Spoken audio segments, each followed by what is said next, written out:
Vamos ler em 1 Samuel, capítulo 3, a partir do versículo 1. Se você trouxe sua Bíblia, você pode abrir, senão você pode acompanhar conosco. A minha família é bênção do Senhor, me ensina a tratar minha família com amor, edifica minha casa para o teu louvor. A minha família é bênção do Senhor. Glória a Deus. Eu escolhi a família de Samuel para a gente conversar hoje. Glória a Deus. Aleluia. O jovem Samuel servia ao Senhor. O jovem Samuel servia ao Senhor perante Eli. Naqueles dias, a palavra do Senhor era muito rara. As visões não eram frequentes. Você não pode mudar para NVI? Para ficar igual? Estava diferente. Está King James lá. Isso. Não, mas aí... Eu leio aí. Vamos lá, tudo bem. A Glória a gente vai Deus. ler até o 11. O menino Samuel ministrava perante o Senhor, sob a direção de Eli. Naqueles dias, raramente o Senhor falava, e as visões não eram frequentes. Certa noite, Eli, cujos olhos estavam ficando tão fracos que já não conseguia mais enxergar, estava deitado em seu lugar de costume. A lâmpada de Deus ainda não havia se apagado, e Samuel estava deitado no santuário do Senhor, onde se encontrava a arca de Deus. Então o Senhor chamou Samuel. Samuel respondeu: estou aqui. E correu até Eli e disse: estou aqui. O Senhor me chamou? Eli, porém, disse: não chamei. Volte, deite-se. Então ele foi e se deitou. De novo o Senhor chamou: Samuel. E Samuel se levantou e foi até Eli e disse: estou aqui. O Senhor me chamou? E disse Eli: meu filho, eu não o chamei. Volte e deite-se. Ora, Samuel ainda não conhecia o Senhor. A palavra do Senhor ainda não lhe havia sido revelada. O Senhor chamou Samuel pela terceira vez. Ele se levantou, foi até Eli e disse: estou aqui, o Senhor me chamou? Então Eli percebeu que o Senhor estava chamando o menino. E lhe disse: vá e deite-se. Se ele chamá-lo, diga: fala, Senhor, pois o teu servo está ouvindo. Então Samuel foi se deitar. O Senhor voltou a chamá-lo, como nas outras vezes: Samuel, Samuel. Então Samuel disse: fala, pois o teu servo está ouvindo. E o Senhor disse a Samuel: vou realizar em Israel algo que fará tinir os ouvidos de todos os que ficarem sabendo. Vai no 19, por favor. Glória a Deus. O Senhor estava com Samuel enquanto este crescia. O Senhor vai estar com a Manu enquanto ela crescer, e fazia com que todas as suas palavras se cumprissem. Amém? Até aqui, obrigado. Glória a Deus. Essa história é a história de alguém inexperiente lidando com alguém experiente. Glória a Deus. Aleluia. 3 vezes Deus chama Samuel, e as 3 vezes ele pensa que quem está chamando é o sacerdote ali. E o sacerdote ali no começo não entende bem, pensa que ele estava sonhando e fala: vai deitar. Mas na terceira vez ele percebe: não, quem está chamando Samuel é Deus. E aí ele ensina Samuel: quando ele te chamar, da próxima vez você diz: fala, Senhor, porque o teu servo ouve. Resumo dessa palavra. E o meu objetivo, toda vez que eu prego a palavra de Deus, é que você conheça mais a Deus. Aleluia. Oséias diz que nós precisamos conhecer ao Senhor e prosseguir em conhecê-lo. Eu quero que nesta noite você mergulhe um pouquinho mais, um nível mais profundo do que você tem, um nível de intimidade com o Eterno. Glória a Deus. Que você não saia daqui apenas emocionado com algumas palavras, mas que essas palavras possam transformar você. João 17:3, Jesus diz assim: e a vida eterna é esta, que te conheçam a ti, só por único Deus verdadeiro, e a Jesus Cristo a quem enviaste. É necessário se aprofundar no conhecimento de Jesus. Jesus mesmo disse em Mateus 11, 27, todas as coisas me foram entregues por meu Pai. E ninguém conhece o Filho, senão o Pai. E ninguém conhece o Pai, senão o Filho e aquele a quem o Filho quiser revelar. Conhecer Jesus é conhecer ao Pai. E Ele só se revela para quem tem intimidade com Ele. Salmos, capítulo 25, 14. O salmista Davi fala, o Senhor é amigo dos que o temem. Ele lhes ensina a sua aliança. Que você saia daqui mais amigo de Jesus nessa noite. Amém? A história de Samuel, ela nos ensina. Samuel, ele é fruto de oração. Ele é a prova de que Deus ouve a nossa oração. Ele ouve a oração de que tem um coração contrito e de que tudo que nós pedimos a Deus com fé, aleluia, nós podemos receber. Aleluia. A Ana, a mãe de Samuel, ela era estéril. Olha que frase. A mãe de Samuel era estéril. Ela era, porque o Jeová Jireh, aquele que pode fazer todas as coisas, consertou o ventre de Ana e ela teve Samuel. Além disso, Ana sofreu uma forte oposição de Penina, que zombava da sua condição de esterilidade. Era uma família que vivia em disputas, como se alguém dentro da mesma casa precisasse, por algum motivo, ser melhor que o outro. Que nós possamos deixar as competições fora da nossa família. Na vida a gente já tem que competir muito para sobreviver. É verdade.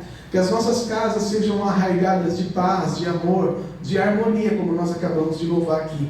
Que nós possamos entender as limitações do outro, que mora junto conosco, e ajudar, e não usar isso para nos sobressair. Ana não conseguia retribuir o amor do seu marido plenamente, porque ela não tinha filhos, e isso a feria. Mas Ana nos ensina, porque quando ela foi ao templo, quando ela vai ao templo, ela não vai levar ao Senhor murmurações, ela não vai levar a Deus reclamações por tudo aquilo que ela estava vivendo e por um filho que ela não tinha. Ela vai diante de Deus com uma oração. Aleluia. Todas as vezes que nós enfrentamos um tempo de oposição, Deus nos chama para um tempo de oração. Amém. Está se sentindo pressionado com qualquer tipo de situação? Deus te convida nesta noite à intimidade da oração. Porque na oração a gente não apenas fala com Deus, mas Ele fala conosco. Nós descobrimos na oração quais os planos do Senhor. Ana precisava de um filho. Ela queria um filho, mas Deus tinha mais planos. Há tempos que Israel precisava de um sacerdote, de um profeta, de um juiz. E Deus do sobrenatural, Ele vai pegar todas essas necessidades do povo, junto com as necessidades de Ana, vai costurar e vai fazer a providência divina chegar para Ana, mas chegar para toda uma geração. Aleluia. Aleluia. Glória a Deus. Samuel não é um presente só para Ana, ele é um presente para toda uma geração. Ele é providência para uma nação que está passando por um tempo de crise, como a nossa e como tantas outras nações. Os pensamentos de Deus são maiores que os nossos. Deus, Ele é coletivo, Ele quer usar muitas vezes o teu presente de Deus, o teu filho, para ajudar toda uma geração. Amém. Aleluia. Glória a Deus. Quando nós temos bons advogados, quando nós temos bons professores, quando nós temos bons engenheiros, Deus usa as pessoas nessas profissões, aleluia, para fazer o bem para uma geração, para uma sociedade, para uma empresa, e assim ajudar para que toda a sociedade se mova e toda a sociedade seja abençoada. E você que me ouve hoje, o seu filho, a sua filha, com certeza, é um presente de Deus para abençoar você, para abençoar sua casa, mas também é um presente de Deus para abençoar todas as pessoas que vão conviver com Ele, que vão conviver com ela. Aleluia. Uma outra lição importante fala da necessidade do Senhor em unir as gerações. São pais que não entendem os seus filhos e filhos que não suportam os seus pais, os seus tios, os seus avós, enfim, um conflito de gerações entre os mais novos e os mais velhos. Às vezes os jovens, eles são fortes, mas eles não têm o entendimento dos mais velhos, as vivências dos mais velhos, e ao mesmo tempo não têm paciência em ouvir os mais velhos. E os mais velhos, aleluia, geralmente têm experiência, porém não tem mais a força dos jovens e não tem a paciência para ensiná-los. É necessário que haja maior conexão entre as gerações, e esse texto está tratando disso. A Bíblia trata sobre o conflito de gerações e sobre a necessidade das gerações se entenderem. Malaquias 4, versículo 5 fala que Deus, olha o que Deus está falando: eis que eu vos enviarei o profeta Elias, antes que venha. O profeta Elias aqui, ele está falando do Messias, está falando de Jesus. Antes que venha o grande e terrível dia do Senhor, e ele converterá o coração dos pais aos filhos e o coração dos filhos aos pais, para que eu não venha e fira a terra com maldição. A Bíblia fala que nós devemos honrar os nossos pais e as nossas mães para que se prolonguem os nossos dias na terra. Ao mesmo tempo ele fala para que os filhos respeitem, para que os pais respeitem, tenham paciência com os seus filhos, amem aos seus filhos. Deus, ele não quer uma nova geração. Às vezes a gente fala empolgado aqui, Deus vai levantar uma nova geração, mas Deus não quer uma nova geração, Ele quer uma próxima geração. Aleluia. Uma nova geração destrói os marcos antigos colocados pelas gerações passadas. O Senhor, Ele quer uma próxima geração, que os mais velhos ensinem os mais novos e que eles cresçam a partir daquilo que eles receberam, avançando para um novo patamar, sem destruir os marcos antigos que lhe foram impostos. Aquilo que o seu pai, que o seu avô, que o seu bisavô te ensinou como, aleluia, como uma referência, isso não pode ser destruído ou esquecido. Você pode aproveitar tudo que você recebeu, para que você comece a partir de agora já no outro patamar. Aleluia. Humildade é o que precisa para tudo isso, e humildade foi a maior lição de Jesus.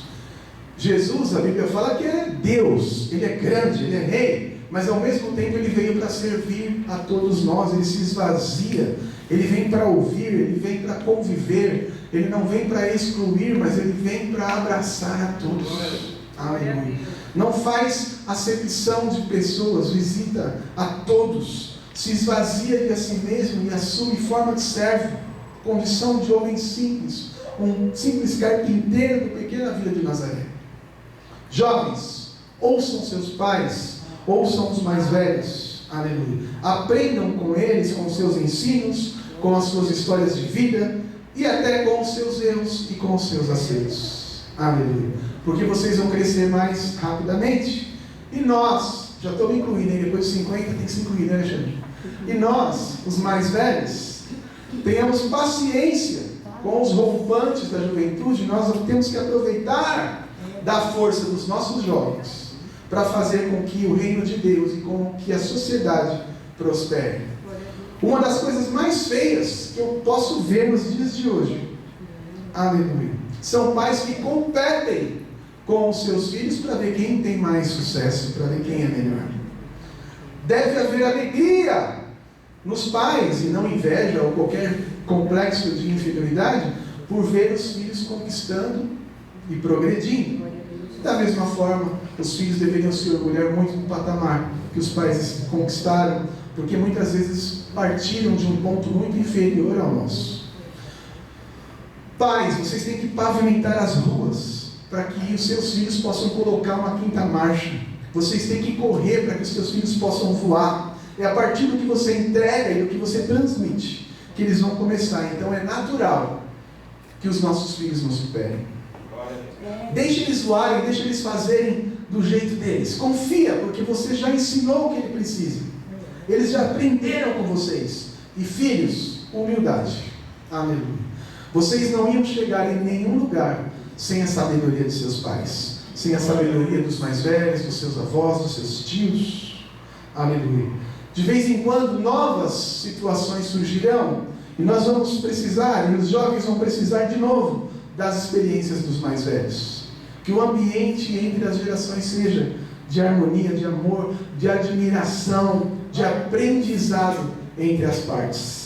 Ensina a criança no caminho que deve andar, e quando ele for velho, ele não vai se desviar dele. Esse é um ensino da Bíblia para os nossos filhos. E o texto diz que Samuel morava no templo. Nós lemos o primeiro versículo, e Samuel morava no templo. Ótimo! É necessário que nós e os nossos filhos estejamos na casa de Deus. A gente às vezes acha o culto comprido 2 horas, mas se a gente, aquela continha que a gente faz de vez em quando aqui, se a semana tem 168 horas, e você fica 2 horas por semana na igreja, significa que você está dedicando 1,3% do seu tempo para Deus. É muito pouco. Aleluia. É necessário que os nossos filhos estejam na casa de Deus, mas isso, lamento, é só o básico. Tem muita gente que mora no templo, mas é apenas religioso. Não é amoroso, não inclui, não ajuda e ainda afasta as pessoas de Deus. Se nós somos cristãos, as pessoas precisam ver Cristo em nós, para querer beber da mesma fonte que a gente. Samuel, ele estava perto da arca do Senhor. A arca do Senhor era o símbolo da presença de Deus. Samuel servia ao Senhor ali. Mas olha que interessante, o versículo 7 fala: porém, Samuel ainda não conhecia ao Senhor. Parece estranho, parece uma contradição.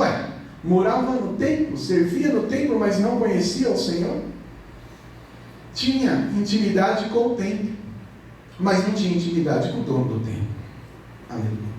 No templo, ele ainda não tinha tido um encontro com Deus. Aliás, para quem tem curiosidade, Pagiel, que é o nome da nossa igreja, significa encontro com Deus. Então, todos os domingos nós vamos a Pagiel. Todos os domingos nós vamos a um encontro com Deus.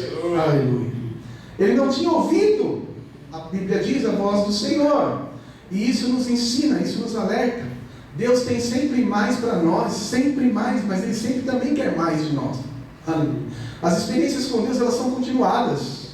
E nós precisamos nos esforçar em conhecer a Deus. Sem intimidade, sem ouvir, sem um encontro real, é apenas religiosidade. Se entendermos que tudo que fazemos na casa de Deus é mera obrigação, é um ritual, nós estamos sendo apenas fariseus, religiosos.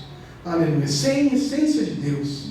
É necessário ter um encontro real com Deus, sentir Ele aqui dentro do nosso coração, ouvir a voz do Senhor, atender seu chamado, entender com clareza quem é Deus. Aleluia. E aí sim, entendendo quem é Deus, eu vou servi-lo com alegria, não mais por obrigação, por amor, por devoção, por entender a minha missão e que Deus é digno de tudo que é em mim. Aleluia. Deus nos chama nessa noite a sairmos de um ambiente de familiaridade, de religiosidade e entrarmos num lugar de, aleluia, intimidade. Não se trata de estar perto da presença, mas se trata de desfrutar da presença e carregar a presença por onde for.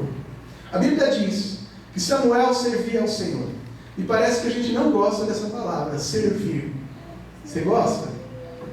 Servir? Servir a alguém? E eu vou falar uma coisa: Deus, Ele não chama desocupados.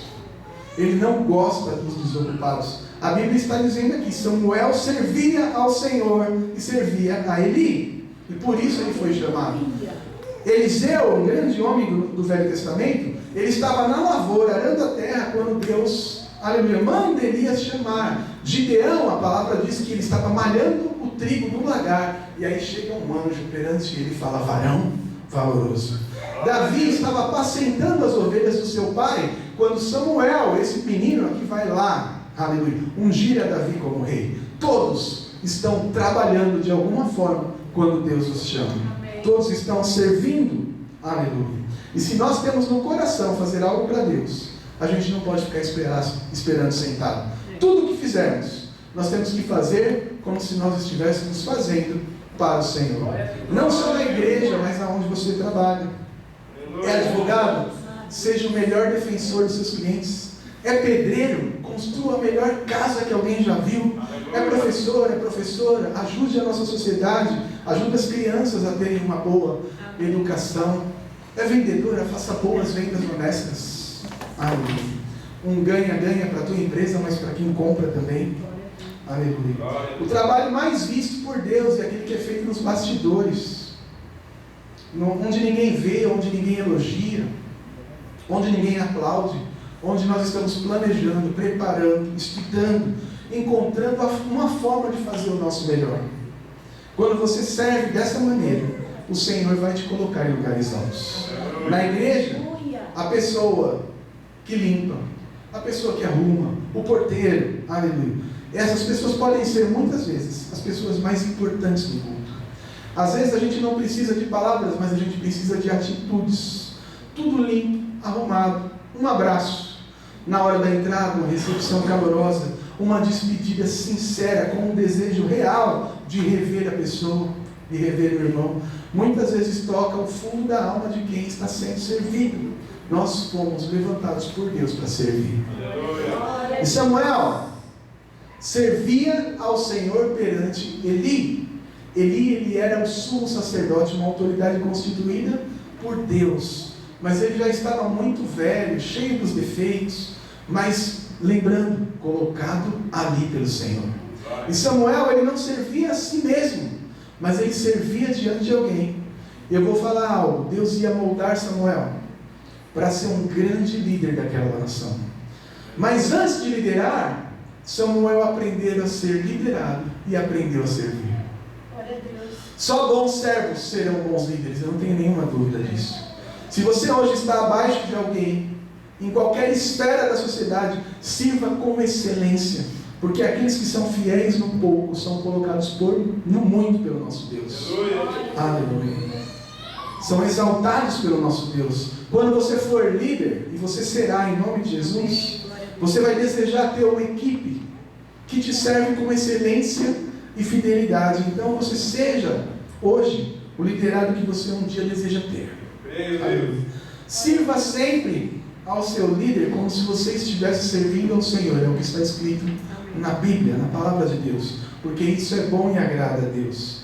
E esse modelo, filhos, começa em casa, quando os filhos servem aos seus pais com alegria e humildade. Glória a Deus. Eli era uma autoridade estabelecida por Deus. Aleluia. E apesar de estar longe de ser perfeito, a Bíblia vai falar e vai tratar de alguns defeitos de Eli. Ele tinha tido experiências com Deus que Samuel ainda não havia vivido. Aleluia. Eli tinha experimentado, que bênção, ouvir a voz do Senhor. Glória a Deus. E aí está a importância dos mais jovens na fé, na vida pessoal, na vida profissional, aprenderem com os mais velhos e respeitá-los. Aleluia. Meu sogro está aqui hoje, bisavô da Manu. Um homem simples que eu amo, admiro muito. Quanta coisa você pode aprender ao sentar e bater um papo com ele. Aleluia. Meu sogro e minha sogra, eles estão próximos, faltam 2 anos para que eles completem 60 anos de casados. Aleluia. Glória a Deus, né? Porque são de uma época em que as coisas não eram descartáveis. Quando uma roupa estragava, se remendava. Quando um sapato estragava, se arrumava. Quando um móvel quebrava, se consertava. E quando um relacionamento não estava bom, se conversava e se arrumava. E hoje nós vivemos num mundo descartável, onde tudo é descartável, inclusive os relacionamentos. Só não vamos aprender com o meu sogro e nem com o Alexandre, porque está a torcer por santos, senão vocês vão ser muito sofredores, tá bom? Glória a Deus. O meu pai, e com o Nilson também, ó, tem um monte, hoje está cheio de santista aí. Aleluia. Glória a Deus. Meu pai era um homem sem formação, mas ele tinha uma inteligência que todo mundo admirava. E ele me fez aprender muito com ele. Eu não sei andar de bicicleta até hoje. Todo mundo tira os sarros de mim, né?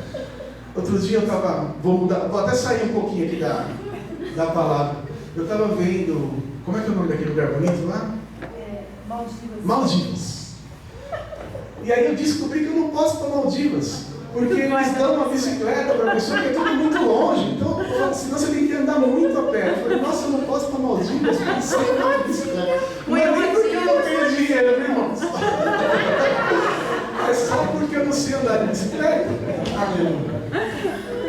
Glória a Deus. Tem que andar de triciclo. Pois é. Tomara que tenha uma de rodinha. Aleluia. Eu não aprendi a andar de bicicleta, sabe por quê? Porque meu pai não me deixava pegar emprestado com ninguém. E a gente não tinha condição de comprar. Ele dizia o seguinte para nós na casa: você só vai desfrutar daquilo que eu puder te dar, ou que você puder comprar. E ele não deixava. E esse era o jeito dele de ensinar sobre honestidade, sobre o valor das coisas. E com aquela lição, eu comecei a trabalhar com 14 anos. Paguei meu colégio, paguei minha faculdade. E somando aos trabalhos meus e da minha esposa, nós podemos desfrutar de muitas coisas que a gente conquistou juntos. Aleluia. Aliás, casais, vocês são uma só carne. Uma só carne. Vocês ouviram isso do pastor, do padre? Não importa. Aleluia. Uma só carne. O que é de um é do outro. Aleluia. Andem juntos, conquistem juntos, sem concorrência um com o outro. Não existe isso é meu para um casal, é uma só carne. O sucesso de um precisa ser o sucesso do outro. O que Deus uniu, o homem não o separa.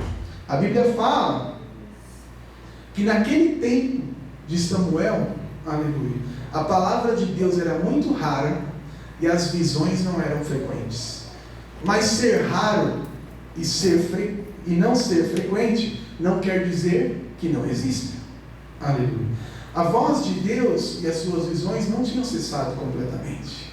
Mas ser raro significa que acontecia poucas vezes, com algum propósito muito específico, para ouvidos muito específicos. Não adianta nós fazermos aqui os melhores louvores, a palavra ser a mais eloquente, cheia de conhecimento, se isso não vem acompanhado no seu coração da voz de Deus. É Deus falando comigo. Aleluia. Um bom discurso, ele pode te emocionar, mas transformação de dentro para fora só acontece através da voz de Deus. Aleluia. A voz de Deus sendo sussurrada nos nossos ouvidos. E hoje a gente ouve muita gente dizer, assim diz o Senhor. Mas quer saber? Aleluia. A voz do Senhor de verdade tem sido rara nos nossos tempos. E são para ouvidos específicos, são para ouvidos treinados. Mas uma coisa eu te garanto, ele não parou de falar. Ele não parou. Só consegue ouvir a voz rara de Deus aqueles que, como um bom músico, afinam os seus ouvidos na frequência certa para ouvir a voz de Deus. Deus não está bradando, gritando, Deus está sussurrando. E sussurro para quem está longe, é o mais longe de mim, ali. Se eu sussurrar aqui, talvez ele não vai ouvir, mas se eu sussurrar aqui, então isso é Deus. Aleluia. Deus está sussurrando. Quem está longe está achando que Deus está em silêncio, mas quem está perto, aleluia, está ouvindo o sussurro do Senhor, está ouvindo a voz do Senhor. Aleluia. Quem está longe, sussurro é silêncio. Para quem está perto, sussurro é voz. É intimidade. Aleluia. É raro, mas não acabou. Não é frequente, mas não acabou. A Bíblia diz, buscai ao Senhor enquanto Ele está perto. Invocai-o. Aleluia. Enquanto Ele está perto. Aleluia. Buscar enquanto se pode achar. Invocar enquanto está perto. Versículo 3 fala das chamadas de Deus para Samuel. E tendo se deitado Samuel no templo do Senhor em que estava a arca, antes que a lâmpada de Deus apagasse, o Senhor chamou o menino. Por que Deus chamou o menino? Por que Deus não chamou Eli? Eli era um ancião, Eli era o sumo sacerdote, Eli era a autoridade, Eli já tinha experimentado a ouvir a voz de Deus. Aleluia. Mas Jesus responde, Mateus 18:3, eu lhes asseguro que a não ser que vocês se convertam e se tornem como crianças, jamais entrarão no reino de Deus, jamais entrarão no reino dos céus. Deus chama quem tem simplicidade e quem tem inocência como as crianças. Ele chama aqueles que têm o seu coração puro. Aleluia. As pessoas podem dizer assim, mas as crianças não têm maturidade. Aleluia. E é aí que vem a sabedoria de Deus para colocar um Eli, para colocar você que é uma pessoa mais velha no caminho dessa criança. Aleluia. Ele sabe que nós precisamos crescer, então Ele vai levantar referências para nos fazer crescer e nos tornar aquilo que Ele planejou para nós. Aleluia. Qualifique, portanto, as suas referências. Para falar na linguagem de hoje, quem são os seus influencers? Quem são aqueles que estão influenciando a sua vida? Quem você anda ouvindo? Tem tanta porcaria que as pessoas estão ouvindo. Aleluia. Seja espiritual, religiosa ou profissional. Tem muitos de nós sendo chamados nesse dia, mas quem sabe nessa noite e nem sequer entender o que é Deus que está te chamando. Deus me colocou para te lembrar que você tem vivido situações onde você vê que tem alguém, aleluia, que tem que fazer algo, aleluia. Uma pessoa que precisa fazer algo, precisa, aleluia, responder a uma situação, mas quem? Onde você vê pessoas falando coisas que desagradam, que desonram ao Senhor, e você gostaria que existisse alguém ali para interferir, para protestar, para ensinar a vontade de Deus para aquelas vidas, mas quem? Talvez você não tenha entendido, mas eu quero te falar com todas as letras, que esse alguém é você. Aleluia. Deus está te chamando, Ele te chama todos os dias, e tudo que você precisa dizer para Ele, fala, Senhor, porque o teu servo ouve. Se você caminhar sem entendimento, você vai se perder, mesmo tendo a motivação certa. Se você caminhar sem direção, você vai se perder, mesmo tendo velocidade. Lutar com sangue nos olhos contra um inimigo maior do que você, sem as armas corretas, é lutar para perder, até contra o diabo. Deus fala que nós temos que usar as armas certas. Ele nos ensina, Ele nos dá uma armadura correta para nós combatermos o nosso inimigo. Então Deus te coloca do lado de um Eli para te dar entendimento, o direcionamento e o preparo que você precisa para que a sua motivação e a sua velocidade possam te levar rapidamente ao caminho. Elis, que muitas vezes não tem a mesma visão que você, porque as coisas, os tempos mudaram, mas eles ainda são sacerdotes. Eles ainda estão aí para te ensinar. Nós precisamos de humildade para puxar um banquinho e sentar do lado desses Elis.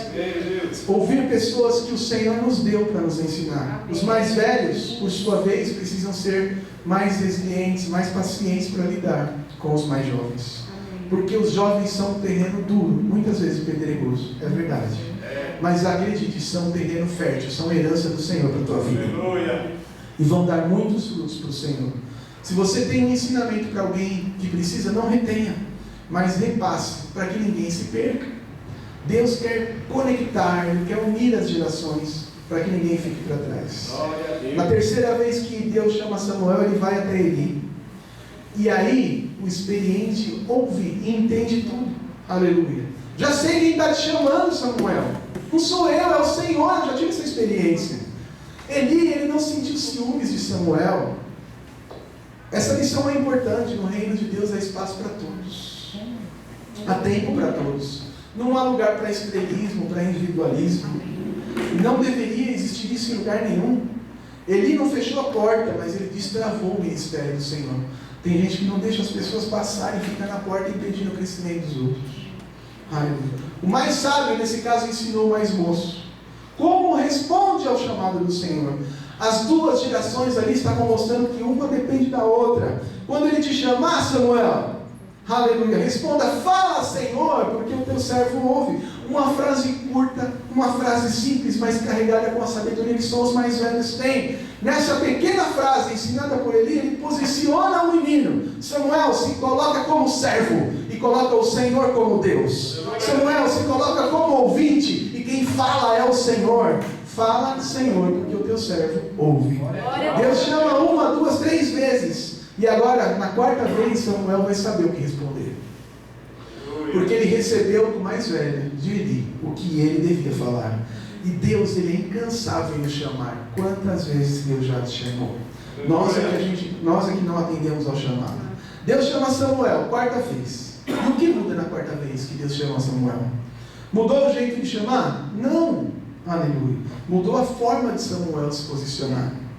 Ainda a palavra não chega na nossa boca e Deus já sabe o que nós vamos dizer. Então Deus sabe que agora as coisas vão ser diferentes. O versículo 10 é lindo, aleluia, porque ele é diferente dos outros. No versículo 4 o Senhor chama o menino, no versículo 3 tornou a chamar Samuel, no versículo 8 torna a chamar Samuel, mas olha agora o 10. Então veio o Senhor e ali esteve. Aleluia. Deus, na sua onisciência, já sabia que agora Samuel ia se posicionar corretamente. Ele sabe o que falar, então a Bíblia fala que Deus desce, que Deus veio. Aleluia. Não se trata apenas de uma voz que chama, mas de uma presença que vem. Veio o Senhor e Ele esteve. Não se trata mais de uma voz que chama, de uma presença que vem, mas de uma presença que permanece. Aleluia. Glória a Deus. Não é só para um encontro que Deus te quer, é para uma caminhada. Aleluia. É presença para ter intimidade com Ele, é presença para a vida toda. E tudo isso nos causa uma mudança de posicionamento frente ao chamado de Deus para nós. Ele quer ter intimidade conosco, quer ser o nosso consolador, quer ser nosso amigo, quer ser nosso mestre, quer ser companhia para uma vida inteira. Mas basta que a gente se posicione corretamente. Eis que estou à porta e bato, diz o Senhor. Se alguém abrir, eu entro e tenho comunhão com Ele. Aí Deus chama, como das outras vezes, Samuel, Samuel, bonitinho, aleluia. E Samuel responde, fala Senhor, porque o teu servo ouve.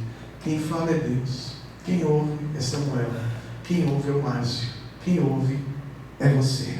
Aleluia. Ouça o que o Espírito diz à igreja, que a gente aprenda a ouvir e a absorver, mesmo que a gente tenha que nos humilhar, renunciar, mudar de comportamento, sem oferecer desculpas, sem oferecer resistência para Deus. Quem é bom de argumento é ruim de arrependimento. Fala, Senhor, que o teu servo ouve, e ouvir na Bíblia significa obedecer. Amém. Bem, fique de pé em nome de Jesus. Glória a Deus. Amém. Deus pode ter te chamado 1, 2, 3 vezes e você talvez não respondeu, não entendeu, mas que hoje seja um dia diferente na sua vida, que hoje seja um dia aceitável do Senhor para ouvir a voz de Deus. Amém? Você já ouviu os fantoches, você já ouviu a palavra, que você queira Jesus de verdade dentro do seu coração. Eu quero fazer uma oração assim como o Tato fez com você. Amém? Mas que você, agora ouvindo a palavra de Deus, possa fazer essa oração até com mais sinceridade, todo o seu coração. Você pode repetir comigo, se você crê de todo o seu coração que Jesus, Ele quer a sua vida, Ele quer ser presente na sua vida, Ele quer andar com você. Repete comigo, Senhor Jesus. Senhor Jesus. Fala. Que o teu servo ouve. Eu me coloco. Como servo. Me coloco a Ti. Como meu Senhor.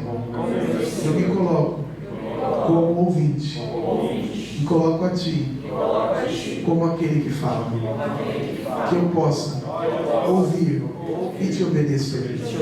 Que eu possa crer de todo o meu coração no Senhor e na Tua salvação. Que eu possa crer que o Senhor é o único caminho que eu devo andar. Em nome de Jesus. Diga amém. Amém. Glória a Deus. Amém. Aleluia. Eu quero agradecer a todos que estiveram conosco nessa noite. Amém? Que essa oração, se for de coração, aleluia, uma das coisas que você ouviu nessa noite é que Ele quer mais de você. Que você possa voltar, que você possa retornar, que você possa participar sempre da casa do Senhor, aqui ou até em outro lugar mais próximo da sua casa, isso não importa. Glória a Deus. Aleluia. Mas que você queira esse compromisso real com Deus. É para isso que Ele nos chamou. Para quem está aqui a primeira vez, esse quadradinho aqui, ó, esse piso, ele é a nossa vida. A Bíblia fala que o homem vive 80 anos e a partir disso, enfado e cansaço, os mais velhos podem chegar a 120 anos. Mas Jesus nos promete vida eterna. Então Ele nos promete que nós vamos percorrer muitos, e muitos, e muitos, e muitos, e muitos, e infinitos quadradinhos desse com Ele. Então, abrir mão e renunciar de alguma coisa dentro desse quadrado para ganhar toda a eternidade me parece algo bastante razoável e inteligente. Amém? Que você possa de verdade pensar sobre isso, refletir sobre isso e aceitar de verdade no seu coração Jesus como Senhor e Salvador. Amém?